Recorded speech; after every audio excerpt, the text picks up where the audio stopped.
Israeli प्रधानमंत्री Benjamin Netanyahu ने Iran के नेता को मॉडर्न हिटलर करार दिया है। उन्होंने सीधे तौर पर चेतावनी दी है कि ईरान में कोई भी सुरक्षित नहीं है और इजरायल को हमला करने के लिए अमेरिका की मंजूरी की आवश्यकता नहीं है।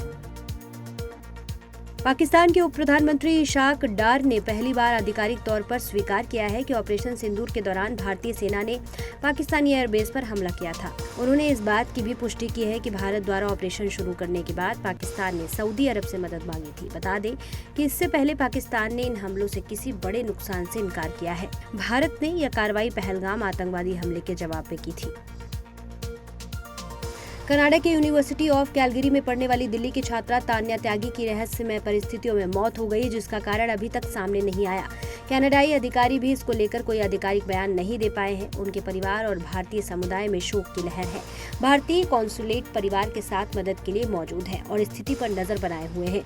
सभी लोग तान्या के लिए दुआ और इस दुखद घटना की जांच में तेजी से मांग कर रहे हैं। प्रधानमंत्री नरेंद्र मोदी आज से 2 दिन के लिए 3 राज्यों बिहार, उड़ीसा और आंध्र प्रदेश के दौरे पर रहेंगे। वे बिहार और उड़ीसा में कई विकास परियोजनाओं का शुभारंभ करने वाले हैं। आधिकारिक बयान के अनुसार पीएम मोदी ओडिशा के भुवनेश्वर से एक जनसभा को संबोधित करेंगे और भाजपा सरकार के 1 वर्ष पूरे होने के उपलब्ध पर राज्य स्तरीय समारोह की अध्यक्षता करेंगे।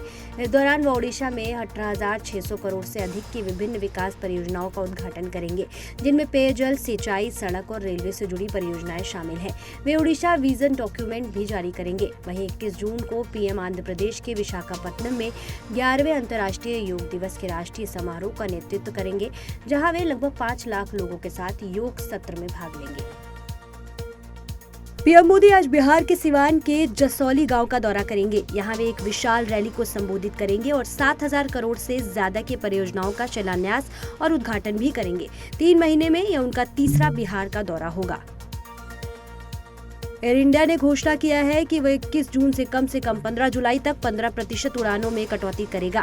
इस अवधि में दिल्ली से नैरोबी, अमृतसर से लंदन गैटविक और गोवा मोपा से लंदन गैटविक सहित 3 रूटों पर उड़ानें पूरी तरह निलंबित रहेंगी। साथ ही उत्तरी अमेरिका, यूरोप और ऑस्ट्रेलिया सहित कई अंतर्राष्ट्रीय सेक्टरों में भी उड़ानों की संख्या कम की गई है। यह फैसला अहमदाबाद विमान दुर्घटना के बाद बढ़ी सुरक्षा जांचों और मध्य पूर्व में हवाई क्षेत्र बंद होने के कारण लिया गया है, ताकि परिचालन स्थिरता सुनिश्चित की जा सके।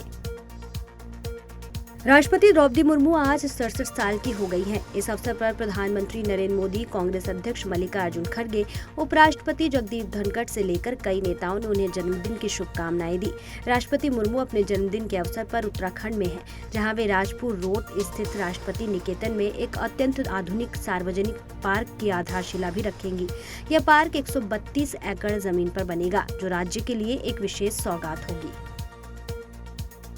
असम के मुख्यमंत्री हेमंत बिस्वा शर्मा ने चौंकाने वाला खुलासा किया है। उन्होंने बताया कि पिछले 1 महीने में 5,000 से अधिक फेसबुक अकाउंट अचानक सक्रिय हुए हैं, जो ईरान, फिलिस्तीन और मोहम्मद यूनुस के समर्थक में पोस्ट कर रहे हैं। एक फॉरेंसिक ऑडिट में 2092 अकाउंट्स का विश्लेषण किया गया है, जिनमें से 618 अकाउंट बांग्लादेश से, 236 पाकिस्तान से और अन्य कई देशों से भी संचालित हो रहे हैं। सीएम शर्मा के अनुसार इन अकाउंट्स के उपयोगकर्ता एक विशेष समुदाय से है और कट्टरपंथी इस्लामी विचारधारा रखते हैं। उन्होंने यह भी बताया कि ये अकाउंट केवल असम से संबंधित और कुछ खास राजनीतिक नेताओं और असम कांग्रेस की गतिविधियों वाले पेजों को ही फॉलो कर रहे हैं। असम में सांप्रदायिक तत्वों के खिलाफ लगातार कार्रवाई जारी है। होजाई पुलिस ने आसिफ अहमद को भगवान कृष्ण पर अश्लील टिप्पणी करने के आरोप में गिरफ्तार कर लिया है। असम के सीएम हेमंत बिस्वा शर्मा ने स्पष्ट किया कि राज्य में देवी देवताओं के अपमान को बर्दाश्त नहीं किया जाएगा। उन्होंने आगे बताया कि इस गिरफ्तारी के साथ ही देश विरोधी और हिंदू विरोधी गतिविधियों के आरोप में अब तक कुल 95 लोगों को गिरफ्तार किया जा चुका है। डीएमके के सहयोगी और वीसी के प्रमुख थोल थिरुमावलवन हिंदू धर्म का अपमान करने के आरोपों में घिर गए हैं। दरअसल वीसी के प्रमुख जब एक मंदिर के दौरे पर गए और लोगों ने उनसे सेल्फी लेने की इच्छा जताई, तो उन्होंने अपने तिलक पोंछ दिया। इसका वीडियो सोशल मीडिया पर तेजी से वायरल हो रहा है। इसके बाद भाजपा ने इसे सनातन विरोधी करार देते हुए उनकी तीखी आलोचना की। विवादों के बाद थिरुमावलवन ने सफाई देते हुए कहा कि मैं इसे पूरे दिन कैसे पहन सकता हूँ। गौरतलब है कि तमिलनाडु की राजनीति में सनातन धर्म का अपमान एक बड़ा मुद्दा कई सालों से बना हुआ है। विशेष रूप से डीएमके नेता और तमिलनाडु के मुख्यमंत्री एमके स्टालिन के बेटे उदयनिधि स्टालिन ने सनातन धर्म की तुलना डेंगू और मलेरिया से करते हुए उसके समूल नाश की बात कही थी। इसी कड़ी में डीएमके नेता और 2G घोटाले के आरोपों से चर्चित ए राजा ने इसी साल डीएमके नेताओं को हिदायत दी थी कि वे हिंदू धर्म के प्रतीकों जैसे तिलक और कलावा से दूर रहे। पश्चिम बंगाल में महेश जगन्नाथ मंदिर के लिए मुस्लिम दुकानों से प्रसाद बनवाने की अनुमति देने पर नया विवाद खड़ा हो गया है। भाजपा ने राज्य सरकार की तीखी आलोचना करते हुए इसे हिंदू भावनाओं को आहत करने वाला बताया और तुरंत कार्रवाई की मांग की। हालांकि मुस्लिम तुष्टीकरण के आरोपों में घिरी टीएमसी सरकार ने इस पर सफाई देते हुए कहा है कि स्वच्छता के सभी नियमों का पालन किया गया है। यह मुद्दा जगन्नाथ रथ यात्रा से ठीक पहले सामने आया है। इसने राज्य की राजनीति में तनाव बढ़ा दिया है।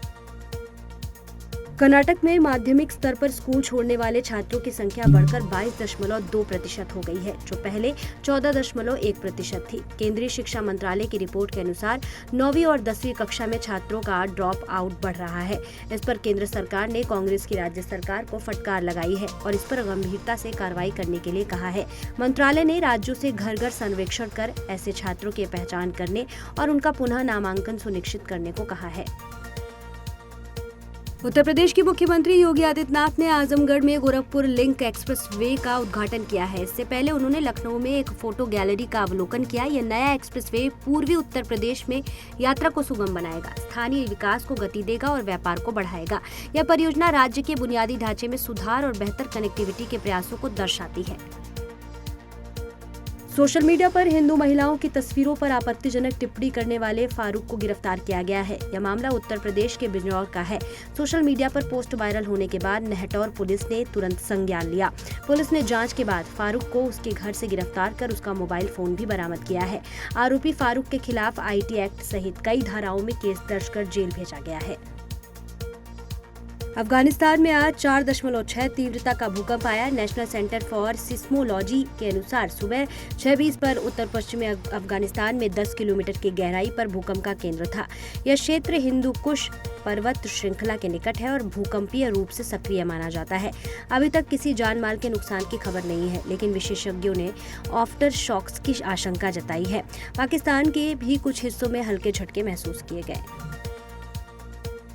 भारतीय मूल के अंतरिक्ष यात्री शुभांशु शुक्ला के नेतृत्व वाला एक्सोम-4 मिशन 7वीं बार टल गया है। इसे मूल रूप से 29 मई को लॉन्च किया जाना था।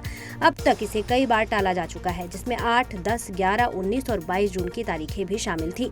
तकनीकी और सुरक्षा जांचों के कारण नासा ने लॉन्च को स्थगित कर दिया है। यह मिशन निजी अंतरिक्ष यात्रियों को अंतर्राष्ट्रीय अंतरिक्ष स्टेशन पर वैज्ञानिक अनुसंधान के लिए भेजने वाला है। फिलहाल एक्सोम-4 के लिए कोई नई लॉन्च तिथि घोषित नहीं की गई है।